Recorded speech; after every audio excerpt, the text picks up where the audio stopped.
Selamat pagi, Assalamualaikum warahmatullahi wabarakatuh.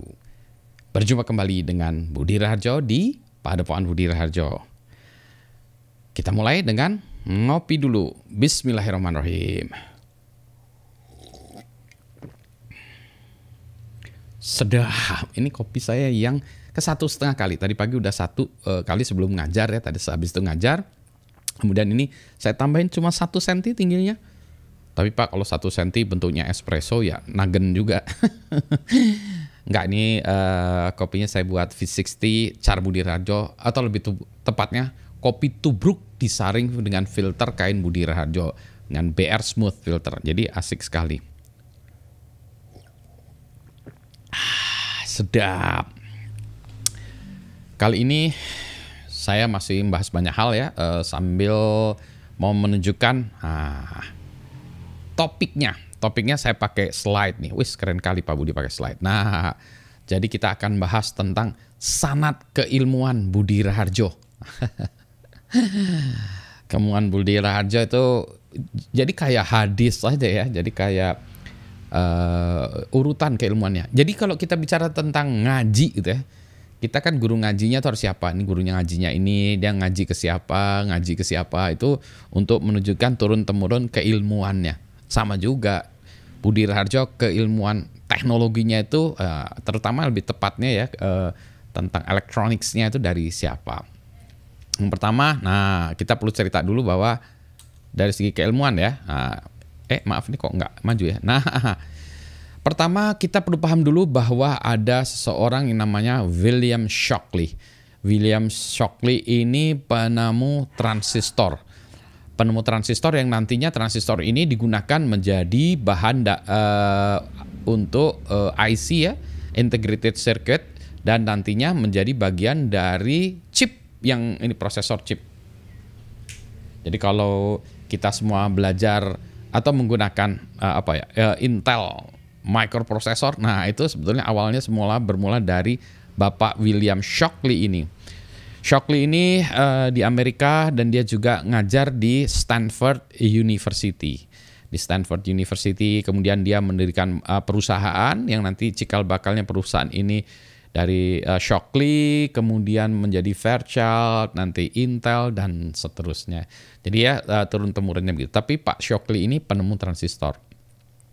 Karena dia mengajar di Stanford University, tentu saja banyak mahasiswanya, tapi ngajarnya susah banget ya, sehingga tidak banyak mahasiswa yang berguru ke Pak Shockley ini. Ilmunya susah, jadi kalau lawaannya itu, kalau minggu ini misalnya ya, kuliah baru dimulai, yang daftar 25 orang gitu. Minggu kedua sudah setengahnya karena banyak yang ngedrop kuliahnya Pak Shockley ini. Biografinya panjang, ceritanya panjang lebar. Salah satu murid dari Pak Shockley ini ada orang Indonesia. Nah, namanya ini Profesor Samaun Samadikun. Pak Samaun Samadikun ini salah satu pionir ya, bahkan ininya lah ya, banyak menginspirasi orang Indonesia tentang teknologi. Banyak juga ceritanya, saya tidak ingin berpanjang lebar, ada bukunya. Pokoknya ini adalah salah satu cikal bakal petani silikon di Indonesia gitu. Bahkan kalau Anda lihat ya, atau pernah melihat, Google pun ya, di search engine itu pernah gambaran ini, Google ini kalau dilihat tulisannya Google ini, nah ini gambaran Pak Samaun Samadikun ya. Bahkan Google pun mengabadikan ini di search engine itu pas kita buka pas hari ulang tahunnya Pak Samaun Samadikun ya. Hari ulang tahun ya, atau saya lupa hari apa ya waktu itu ya. Ada fotonya, ini adalah ini Profesor Samaun Samadikun, salah satu murid yang belajar di Stanford University. Kembali ke Indonesia, Pak Samaun juga mengajar di Institut Teknologi Bandung, di ITB. Pak Samaun banyak lah ya, nanti Anda bisa cari sendiri tentang profesi dari Pak Samaun Samadikun. Di Indonesia, Pak Samaun Samadikun tentu saja banyak muridnya. Nah, salah satu muridnya adalah Budi Raharjo, yaitu yours truly alias saya. Jadi kalau dari keilmuan, nah ini dia ya, dari William Shockley, Samaun Samadikun, kemudian Budi Raharjo. Jadi kalau Anda berguru di Padepokan Budi Raharjo ini, Anda menjadi murid saya di sebelah kanan sini gitu ya. Jadi dengan kata lain, Anda itu dengan William Shockley, penemu transistor, itu hanya 4 level ya.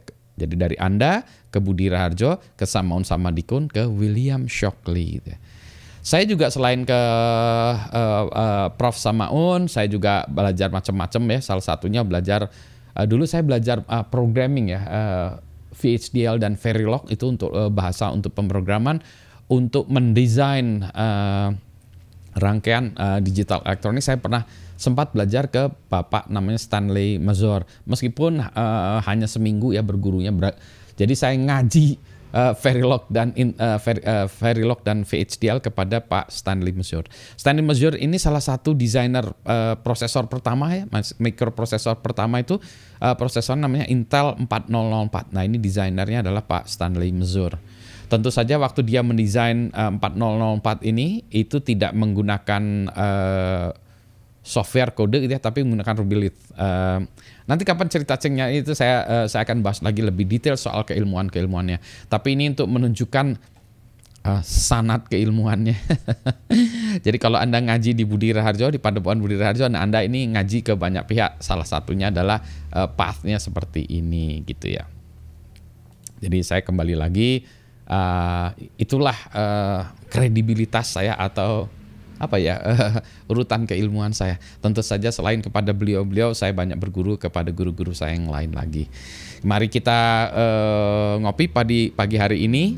Selamat mengikuti Padepokan Budi Raharjo, selamat bergabung dengan Padepokan Budi Raharjo.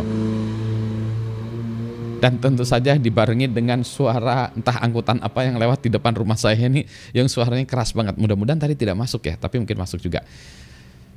Selamat pagi, Assalamualaikum warahmatullahi wabarakatuh. Saya habiskan minuman saya dulu ini ya. Selamat menikmati topik-topik bahasan-bahasan di Padepokan Budi Raharjo. Segar, alhamdulillah.